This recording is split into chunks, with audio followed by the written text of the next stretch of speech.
Pai, para mais um estudo, Senhor, de mais um capítulo, uma porção da Tua Palavra. Contamos, Senhor Deus, com a ajuda do Teu Espírito, Senhor Deus, a ministrar em nossos corações. Pedimos, ó Pai, que Tu estejas aqui ensinando, Senhor, admoestando, Senhor Deus, aconselhando, cuidando, Pai, de nossas vidas. Enquanto estudamos, Senhor Deus, faça a Tua vontade em nossas vidas, Senhor. Se a gente está indo em alguma direção, Senhor Deus, que não é conforme o que a Tua palavra, o que a Tua vontade tem para nós, Senhor Deus, o Senhor tem liberdade de falar conosco, nos direcionar, nos aprumar de novo, Pai, em nome de Jesus. Nós colocamos todo esse estudo, Senhor Deus, esse tempo contigo, Pai, diante de Ti. Manifesta a Tua vontade, manifesta o Teu poder, Senhor Deus, na Tua palavra, Pai, em nome de Jesus. Amém. Compartilhar. Aqui. Aqui agora. É no computador. Aí vamos para o estudo de hoje, em João 19. Nós, a semana passada, terminamos o João 18, e no João 18, nós vimos Jesus sendo preso, né, levado, e agora 19 vai ser, nós vamos ver a crucificação, o julgamento dele, né, e a crucificação. Capítulo difícil, porque a gente fica pensando, né, no sofrimento de Cristo, e, ao mesmo tempo, um capítulo que fala da vitória, né, do cumprimento de um propósito, e por nós, né, adquirimos ali a liberdade, fomos salvos aí nesse gesto, né? De qualquer forma, é um capítulo mais pesado, né, para nós, porque nós nos envolvemos, né, com tudo que Cristo tá passando ali. Vamos lá. Primeiro versículo.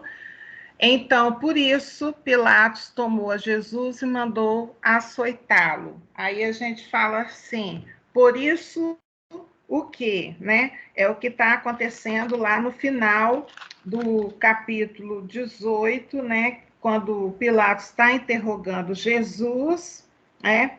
E Jesus, o Pilatos pede para o povo se manifestar, né, porque ele tinha que soltar um preso, né? Então ele ofereceu também Barrabás ou Jesus. E o povo gritou, né? Não Jesus, mas Barrabás, né? Então, por isso que Pilatos tomou Jesus e mandou açoitá-lo, né? Os soldados tendo tecido uma coroa de espinhos, e aí espinhos, a gente se reporta a primeira vez que essa palavra espinhos foi citada, né, na Bíblia, né? Foi lá em Gênesis 3:18, quando lançado uma maldição pela violência, né? Então, a colheita seria também entremeada de espinhos, né?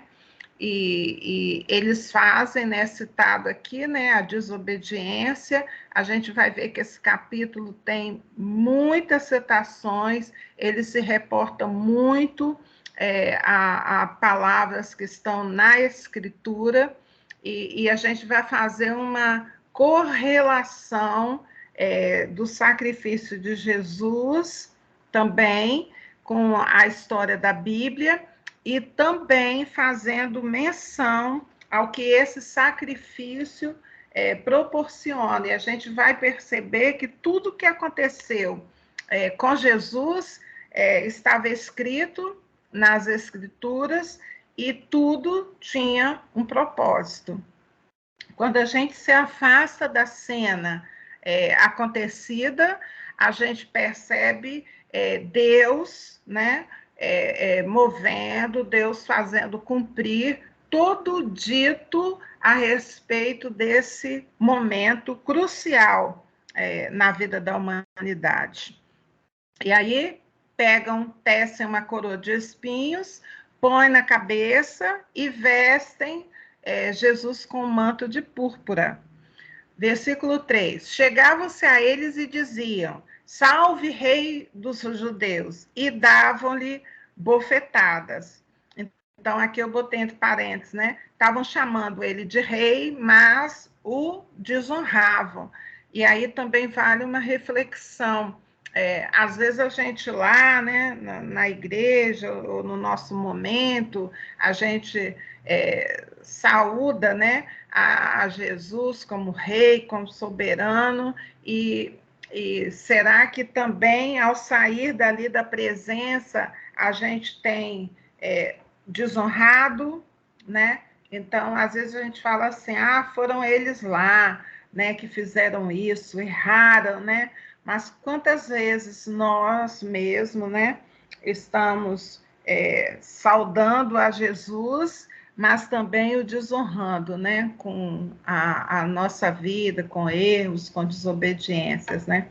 E isso aí está descrito, abre aí, amor, Isaías 50, de 5 a 6, isso está descrito aí, né? De Jesus aí, 50, de 5 a 6. Lê aqui para a gente, por favor. De 5 a 6. Vamos lá. O Senhor Deus me abriu os ouvidos, e eu não fui rebelde, não me retraí.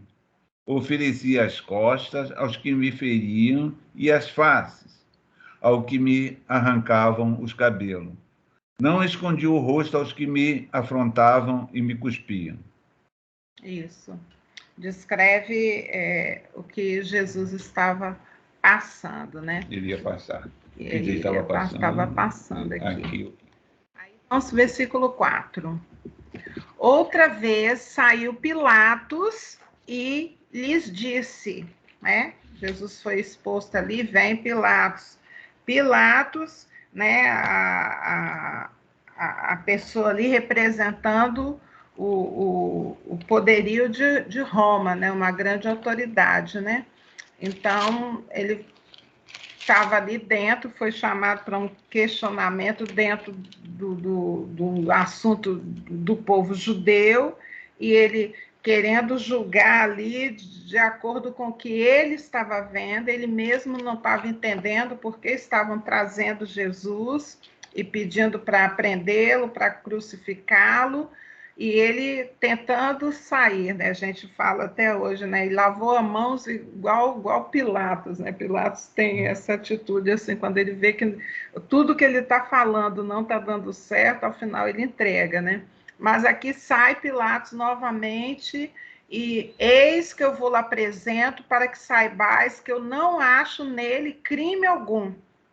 Então ele meio que dá essa sentença, eu não estou achando nenhum crime em Jesus, né? E 5, saiu, pois, Jesus trazendo a coroa de espinhos e o manto de púrpura. Disse-lhes Pilatos, eis o homem. Então sai Jesus já vestido, né? Foi açoitado, né? Puseram essa coroa de espinho, cravaram, né? Sangrou, e ele apresenta o homem que ele não estava vendo crime nenhum nele. 6. Ao verem-no, os principais sacerdotes, os seus guardas gritaram: crucifica-o, crucifica-o. Essa crucificação era o castigo maior que havia. Os judeus não podiam crucificar, os judeus podiam apedrejar, era a morte mais cruel, né? Mas aqui eles estavam pedindo uma sentença romana, né?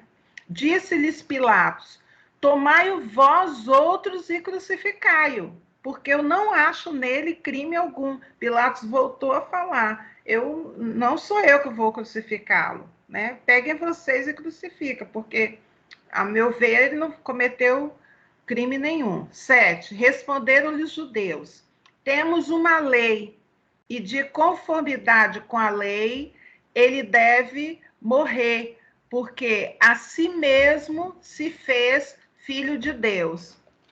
Então, segundo a lei que eles estavam citando, lá em Levítico 24:16, uma pessoa falar que é filho de Deus ou é Deus, segundo a lei judaica, é uma blasfêmia. Então, esse era o crime que os judeus estavam acusando Jesus. Ele se apresentar como filho de Deus. Mas isso era uma lei judaica.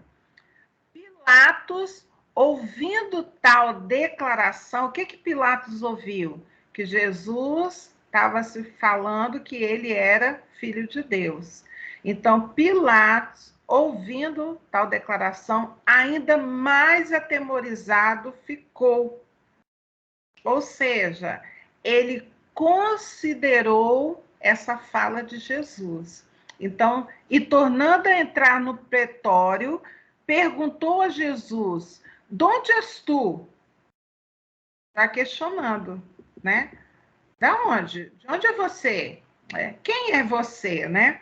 Eu queria dizer, porque ele ouviu lá pelos judeus que Jesus estava se apresentando como filho de Deus. Mas Jesus não lhe deu resposta. Então Pilatos o advertiu: não me respondes? Não sabes que tenho autoridade para te soltar e autoridade para te crucificar? Ou seja, você está pensando que quem eu sou, você não sabe quem eu sou? Eu tenho autoridade de tirar você, de soltar ou de te crucificar, né? Versículo 11, respondeu Jesus: nenhuma autoridade teria sobre mim se de cima não te fosse dada. Por isso, quem me entregou a ti, maior pecado tem. O que Jesus está falando? Pilatos, você só tem autoridade porque o meu pai te deu essa autoridade. Nos outros evangelhos, a gente houve uma complementação disso, né, Jesus? Se eu quisesse, né, uma miríade de anjos estariam aqui e me soltariam, né? Mas não é esse o propósito, né? Eu vim para cumprir um propósito. E você não tem autoridade sobre mim, falando de coisas espirituais com natural. Fala, Gil.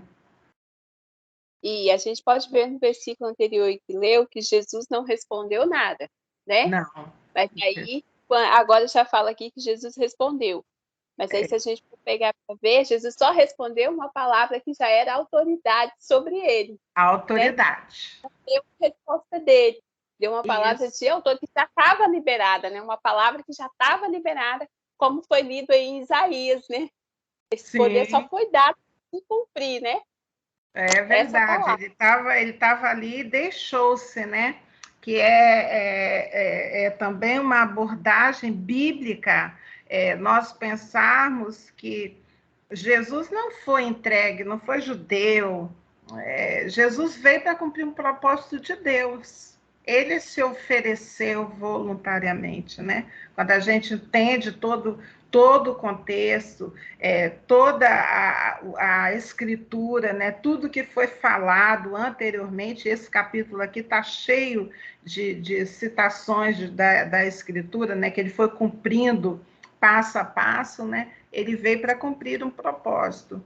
Ele não veio para sair, ele não foi entregue porque alguém quis matá-lo e pegou e ele não queria morrer, nada disso. Ele veio para cumprir a escritura e cumpriu. E o que a gente pode tirar para a nossa vida de hoje?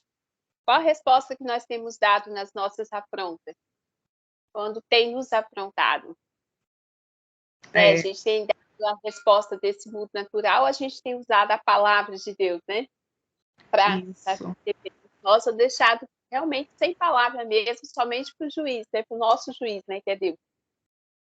Essa foi uma lição que foi apresentada para mim e a duras penas. Eu tinha muito essa mania de querer me justificar, de querer estar certa, de querer ter razão, né?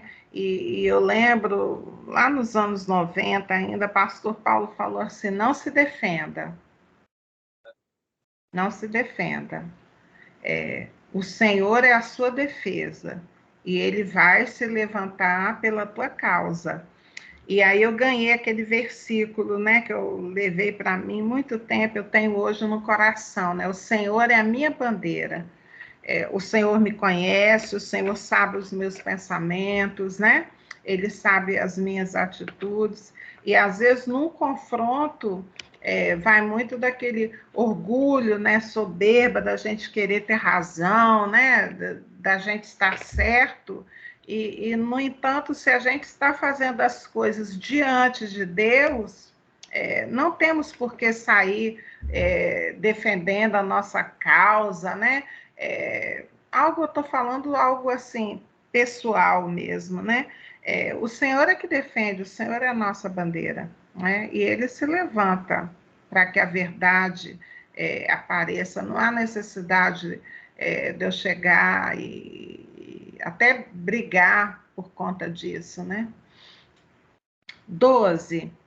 A partir desse momento, Pilatos procurava soltá-lo, mas os judeus clamavam. Vou parar um pouquinho aqui nesse Pilatos procurava soltá-lo, porque tem no Mateus, fala que a esposa de Pilatos, um dia antes, né, ela sonha com Jesus.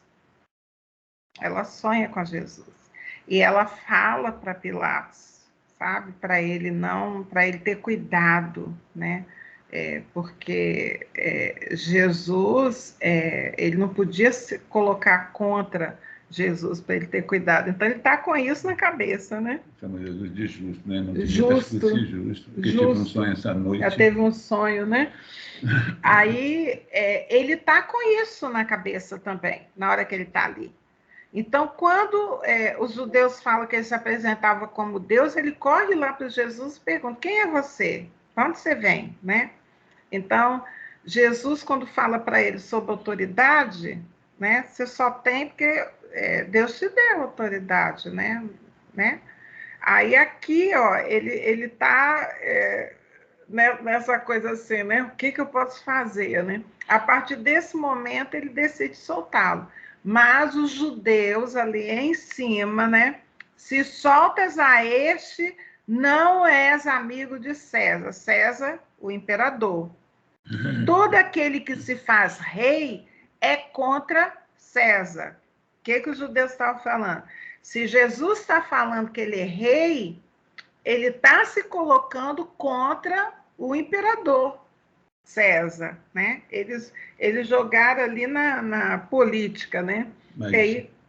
Jesus também, ele, quando o César falou, da onde você vem, que já ouvia falar de que eu vim do céu, vim do Pai, e a curiosidade dele é saber, dizem que ele veio de Nazaré, agora ele diz que é filho de Deus. Aí, da onde você vem? Do céu? Você é da terra?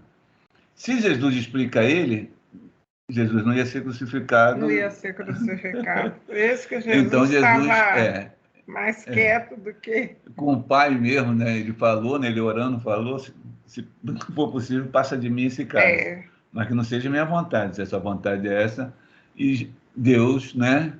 Em Isaías, né? Que diz que agradou moê-lo. Por nós. E se agradou porque Deus... Para cumprir o propósito o amor mesmo, de Deus, né? por nós. Aí, pegando essa fala aqui, né, dos judeus, se você se proclama rei, você está contra, né, o imperador César, eu botei entre parênteses assim, amigo de Deus versus amigo do mundo. Esse questionamento levantado aí é um questionamento de vida, ainda hoje para nós. qual a posição que nós tomamos dia a dia? Ou a posição que a gente toma, a gente está pendendo para ser amigo de Deus, ou a gente está pendendo para ser amigo do mundo. Até hoje há esse questionamento.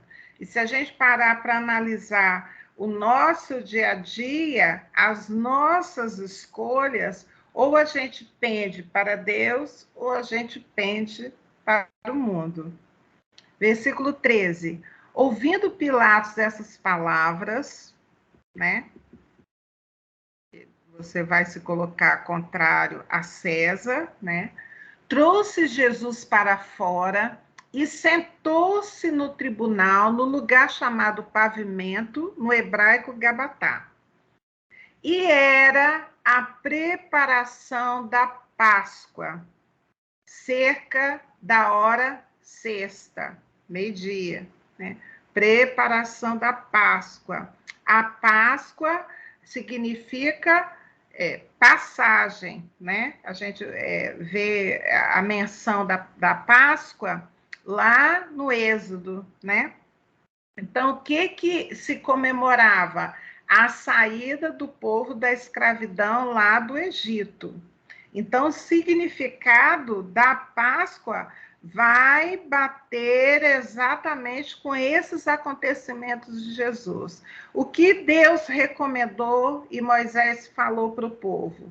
Na Páscoa, vocês vão pegar um cordeiro sem defeito e vão sacrificá-lo. O sangue do cordeiro vai ser passado, né, nos umbrais, para que o anjo da morte não entre na sua casa. Então, a preparação da Páscoa era você preparar um cordeiro pascal para ser abatido para o sacrifício. Então, tudo junto ali, Jesus é chamado de o Cordeiro, né? Então, nesse dia, nesse tempo, era preparado um cordeiro para ser abatido. E Jesus estava sendo preparado, o Cordeiro de Deus, né? Preparado para o sacrifício. E disse aos judeus: eis aqui o vosso rei. Então, Pilatos fala: eis aqui o vosso rei. E depois de 3 dias, depois da Páscoa, eu coloquei entre parênteses aí, seria a festa das primícias. O que é a festa das primícias? É a apresentação dos primeiros grãos, primeiro, então os judeus chegavam diante de Deus e apresentavam ali, falavam assim: olha, a gente está apresentando porque a gente quer, na colheita, que a nossa colheita seja igual a esses frutos que nós estamos aqui apresentando, né? Então, olha só que data estratégica, né? A Páscoa, o cordeiro sendo sacrificado. Após 3 dias, era a festa das primícias. O que aconteceu depois de 3 dias de Jesus morrer? Ele ressuscitou. Então, ele ressuscita como o fruto apresentado. Olha, nós estamos apresentando esse fruto aqui, para que na próxima colheita hajam mais iguaizinhos a esse aqui, né? E a colheita, a festa da colheita para o judeu é 50 dias após a festa das primícias, que é chamada festa de Pentecostes. É a colheita. E a gente sabe que houve. Jesus foi abatido na Páscoa, o cordeiro sacrificado. Depois de 3 dias, ele ressuscita, ele se apresenta, né, como primeiro, né, das primícias. E 50 dias depois, tem a festa de Pentecostes, que nós vamos ver isso mesmo, literalmente, lá em Atos 2, o Pentecoste. Tudo direitinho, tudo tal qual a palavra de Deus determinou. Não foi numa hora escolhida pelo homem, foi no momento certo escolhido por Deus. E tudo nas Escrituras já estavam apontando para esse acontecimento. Quando a gente pega o Antigo Testamento, né, ele vai falando sobre Jesus desde o começo, e a hora crucial aqui é essa que está acontecendo, o sacrifício do Cordeiro pelo pecador. Versículo 15. Eles, porém, clamavam: fora, fora, crucifica-o. Disse-lhes Pilatos: hei de crucificar o vosso rei? Responderam os principais sacerdotes: não temos rei senão César. Aqui é muito gozado, né? César era o imperador romano. O imperador romano tinha leis severas, com pagamento de impostos, tudo. Eles não eram livres, eles estavam debaixo de um jugo, mas ali naquele momento eles estavam, para não ser a favor de Jesus, para não escolher Jesus, eles preferiram estar debaixo do domínio romano. Nós não temos rei, né? Eles abriram mão do rei Jesus em favor de César, né? 16. Então Pilatos o entregou para ser crucificado. Tomaram eles, pois, a Jesus, e ele próprio, carregando a sua cruz, saiu para o lugar chamado Calvário, Gólgota, em hebraico. A gente sabe pelos outros evangelhos que Jesus já tinha sido açoitado, né? O castigo, né, era 40 chibatadas no máximo, que era o castigo, né? Não podia passar disso, a lei mandava. Então, os judeus faziam 39 chibatadas para não ultrapassar. Então, Jesus estava com coroa de espinho, foi abatido ali, né? E ele vai levando a cruz. A gente sabe pelos outros evangelhos que alguém, né, pega, ajuda, porque ele já não consegue carregar sozinho, né, por conta do açoite, né, e leva ajuda ali. 18. Onde o crucificaram, e com eles outros dois, um de cada lado e Jesus no meio, né? Um desses ladrões aí reconhece Jesus, né? O outro não. Jesus faz uma promessa: ainda hoje tu estarás comigo no paraíso. 19. Pilatos escreveu também o título e o colocou no cimo da cruz, que estava escrito era: Jesus Nazareno, o Rei dos Judeus. Muitos judeus leram esse título porque o lugar em que Jesus fora crucificado era perto da cidade e estava escrito em hebraico, latim e grego, quer dizer, todas as pessoas podiam olhar ali em cima da cruz de Jesus a inscrição: Jesus Nazareno, Rei dos Judeus, para todo mundo ver, né? Os principais sacerdotes diziam a Pilatos: não escrevas Rei dos Judeus, e sim que ele disse: sou o Rei dos Judeus. Respondeu Pilatos: o que escrevi, escrevi. Já está escrito, né? E isso também em cumprimento de palavra também, né? 23. Os soldados, pois, quando crucificaram Jesus, tomaram-lhe as vestes e fizeram 4 partes para cada soldado, uma parte, e pegaram também a túnica. A túnica, porém, era sem costura toda tecida de alto a baixo. Disseram, pois, uns aos outros: não a rasguemos, mas lancemos sorte sobre ela, para ver a quem caberá. Por que não decidiram não rasgar? Porque era uma túnica bem feita, tinha valor, né? Era sem costura, né? Toda tecida de alto a baixo renderia um valor. Mas eles lançaram sorte para se cumprir a escritura que está escrito lá em Salmos 22, 18.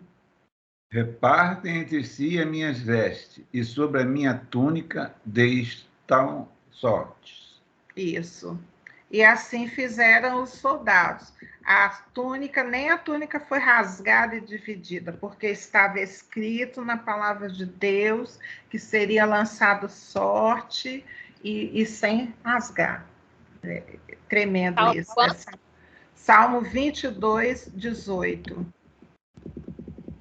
Obrigada.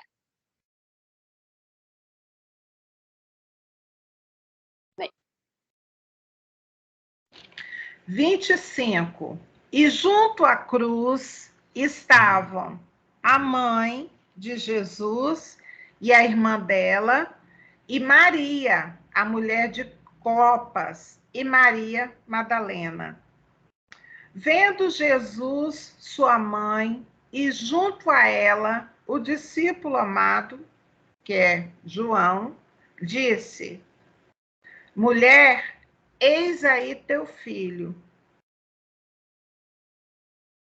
Eu acho interessante isso, né?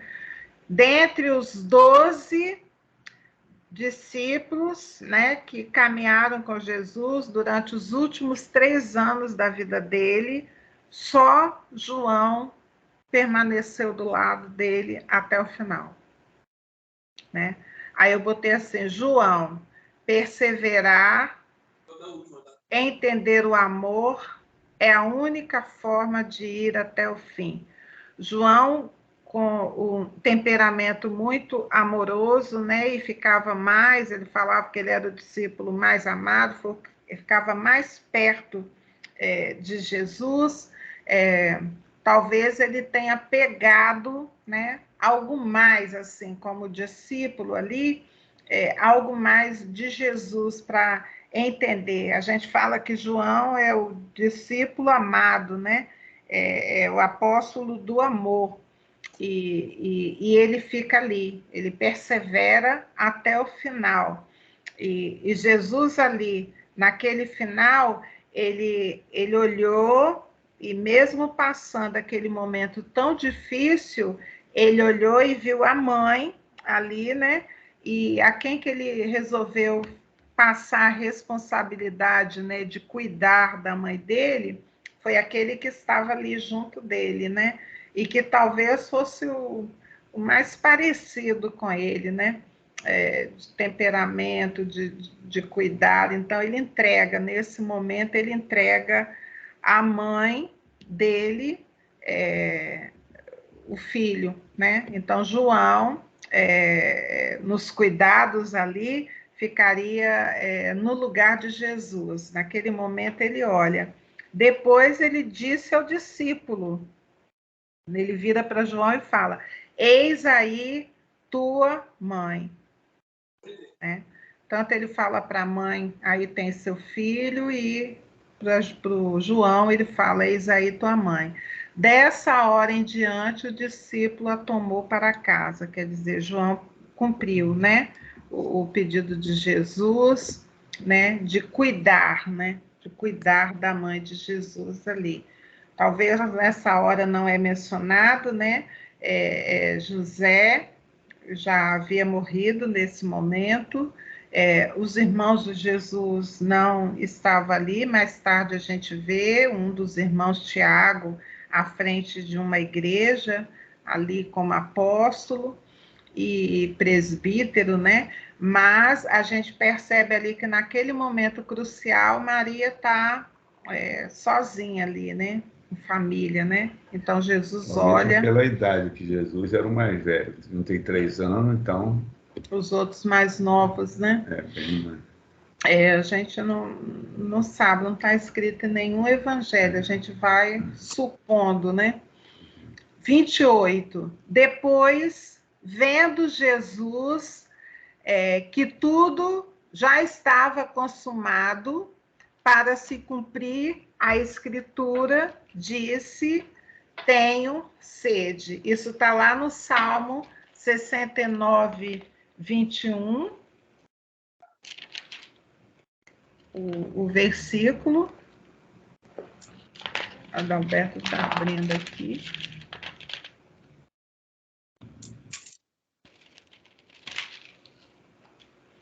amor. Por alimento me deram fel, e na minha sede me deram a beber vinagre. Vinagre. E aí no 29 estava ali um vaso cheio de vinagre. Embeberam de vinagre uma esponja e, fixando-a num caniço de isopo, lhe chegaram à boca. E outra parte que está lá na escritura também, Êxodo 12, 22, né? Quando, pois, Jesus tomou o vinagre, disse: está consumado. Está consumado no grego tetelestai, que quer dizer completamente pago. Jesus estava se referindo ao sacrifício que ele estava fazendo, estava totalmente pago. A partir dali, não precisaria mais, não haveria necessidade de se sacrificar um cordeiro, porque aquele sacrifício dele ali já estava totalmente pago. Por quê? Na lei, se errar, morre. Um pecado, morre. Jesus, ao morrer por nós, pelos nossos erros, pelos nossos pecados, e aqui vai pecado antes, agora e depois. Ele pagou por todos os pecados. E ele fala ali nesse momento final, né? Ele fala assim: está consumado. E, inclinando a cabeça, rendeu o espírito. Voluntariamente, eu botei entre parênteses aí para ficar bem claro, ele deu a vida. Foi de forma voluntária. Ele decidiu se entregar. E aqui vale também uma reflexão a respeito de todos os pecados cometidos já no passado por mim, o de agora e o que eu ainda vou cometer, está totalmente pago. E eu posso, ao saber disso, escolher continuar pecando, gostar de pecar, ou eu posso escolher, a partir do momento que eu sei que Jesus se entregou na cruz por minha vida, eu posso escolher fugir do pecado, renunciar ao pecado, né? Isso não quer dizer que eu nunca mais vou pecar. Não. Isso quer dizer que eu não vou estar contente em praticar o pecado. Sempre, ao me dar conta de que pequei, vem à minha mente que Jesus morreu para que eu fosse salva. E isso traz ao meu espírito, à minha alma, um arrependimento, uma tristeza de ter cometido pecado, né? A saída é confessar, se arrepender, confessar e, no meu entendimento, falar: não quero mais pecar, porque eu não me sinto bem, eu causo tristeza ao meu Senhor que morreu por mim, né? Essa é uma atitude que a gente deve buscar diante do pecado. 31. Então, os judeus para que no sábado não ficassem os corpos na cruz, visto como era a preparação, pois era grande dia daquele sábado, rogaram a Pilatos que se lhes quebrassem as pernas e fossem tirados. Era uma festa, né? Para os judeus, então eles não queriam que ficassem os corpos lá expostos. Então, o que eles pediram?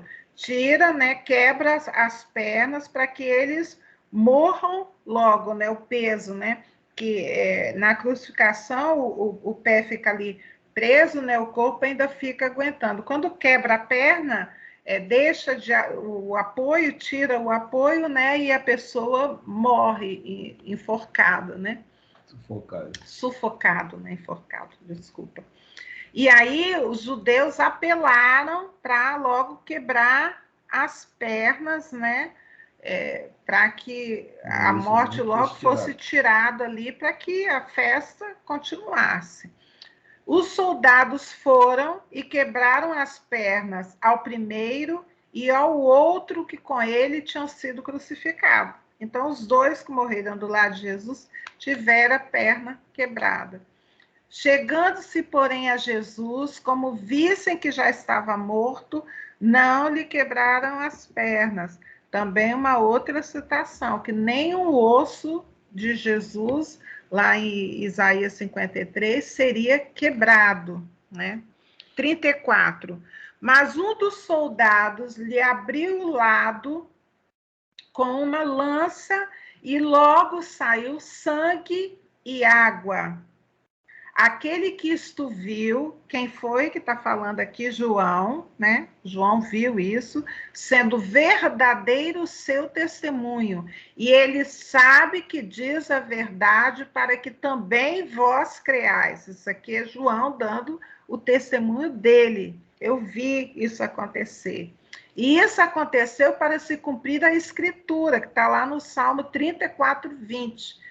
Nenhum dos seus ossos será quebrado. E outra vez diz a Escritura, e eles verão aquele a quem traspassaram, Zacarias 12, 10, né? Foi transpassado aqui, saiu sangue e água.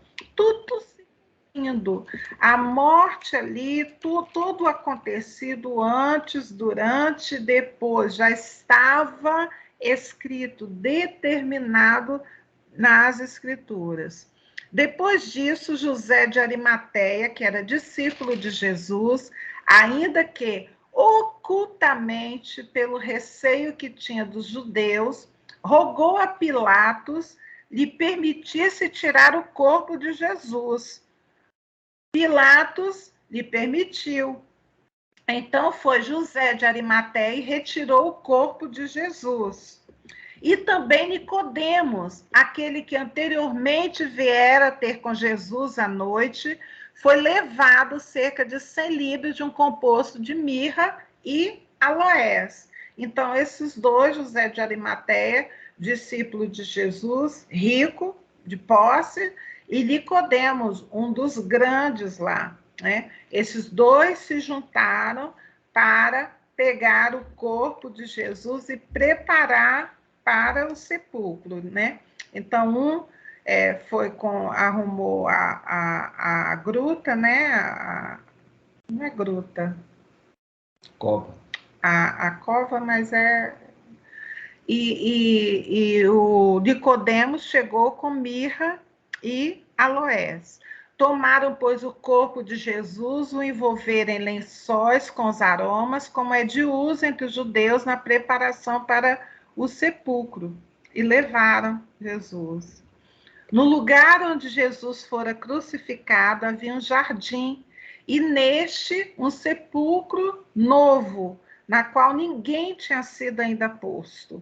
Ali, pois, por causa da preparação dos judeus e por estar perto do túmulo, depositaram o corpo de Jesus. Duas observações aqui.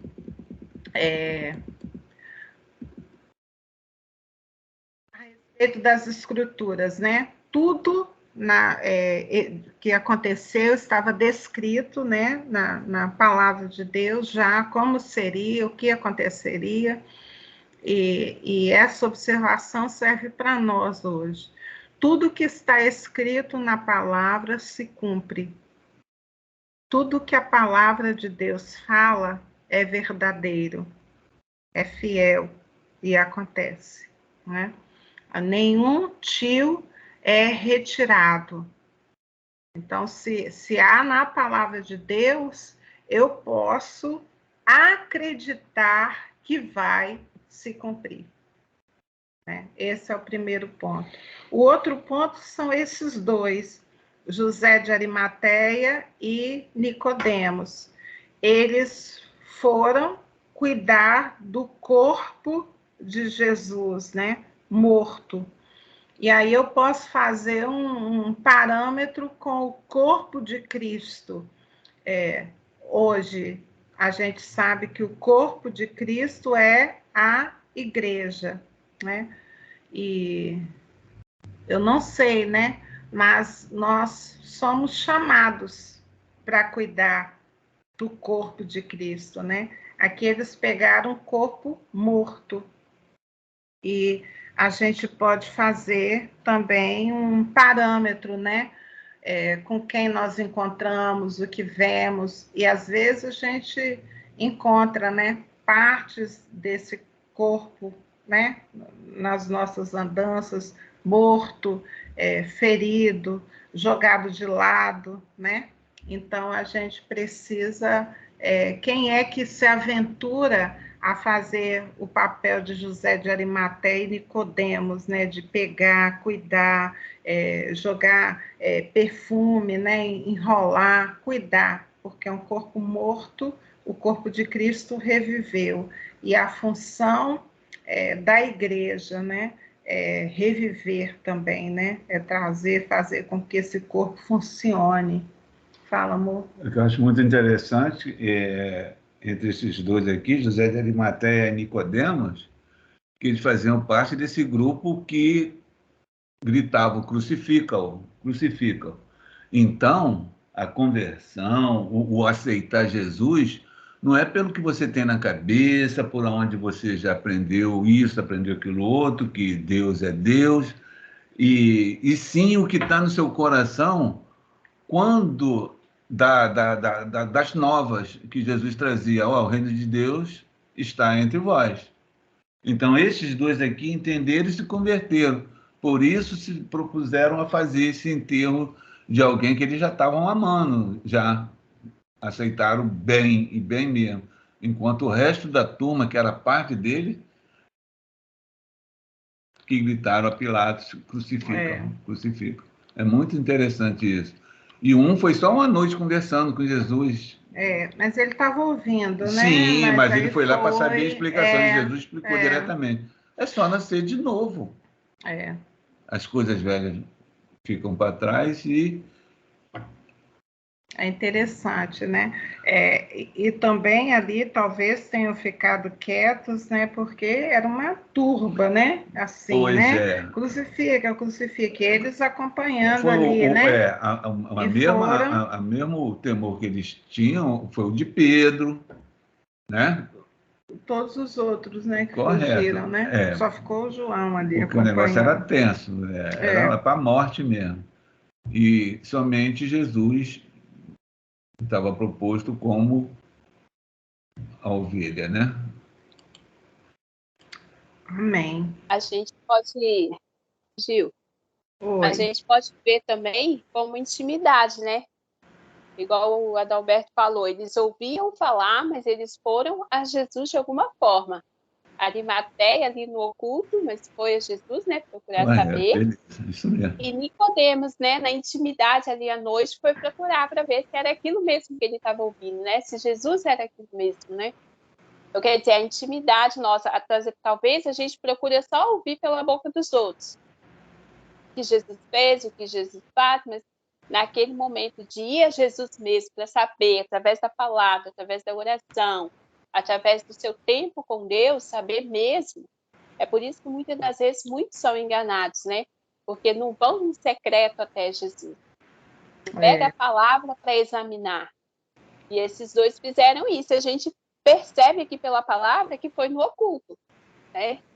Um porque tinha medo e o outro provavelmente por medo também, né? Que foi à noite, sim, né? Sim. Dizer, Ali estava sendo dada uma sentença de morte, né? Isso. A necessidade da gente ter intimidade, né? Com Deus. Ter o nosso tempo com Deus, com a palavra de Deus. Pedir ao Espírito Santo para trazer a revelação da palavra, né? Tremendo, né? E o grupo deles era o povo zeloso com as coisas de Deus, né? Não era alguém que não conhecia Deus. Isso que eu acho interessante. Porque quando você está ali, plantado ali, não, olha só, eu estou com Deus e não abro. Aparece alguém aqui, ó, eu estou aqui para te ajudar na sua salvação. Tu fala assim, não, espera aí, eu já estou com Deus. E eles entenderam ali de um homem, Jesus era um homem ali falando com eles diretamente. O que muita gente, nem Pilatos não entendeu. Você veio da onde? Você é da onde? Mas também tinha temor no coração por conta da esposa que falou, ó, isso é um justo. É muito interessante o evangelho, né? Amém. E tudo tão certinho, né? Quando a gente vai estudando a palavra, como vai se encaixando, tudo preparado, tudo acontecendo, né? Dentro de uma previsão, e eu fico imaginando, ainda tem coisas na Bíblia que estão por acontecer, né? Ainda tem coisas que não aconteceram.